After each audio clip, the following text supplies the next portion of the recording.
Na AliExpresse sme našli ďalší klenot medzi lacnými produktami a je to tento veľmi lacný automatický dávkovač mydla, ktorý nahradil náš Xiaomi dávkovač, ktorý už nefungoval spoľahlivo.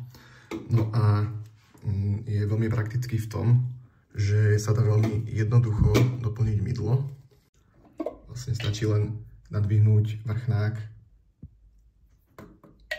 a doliať mydlo. A čo je perfektná vlastnosť je to, že sa dá nastaviť dávkovanie peny na 4 úrovniach.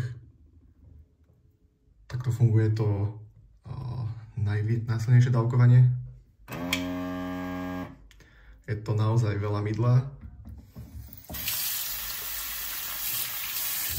Takže ja si nastavím menšie. A toto je prvá úroveň dávkovania. Ďalšia super vec je to, že má USB-C konektor, takže žiadne batérie alkalické, ale pekne nabíjanie cez USB-C a taktiež je v balení aj sa dá na montovanie na stenu. Takto vyzerajú lepky na nalepenie na stenu, sú tu dve. V balení je aj USB-C kábel.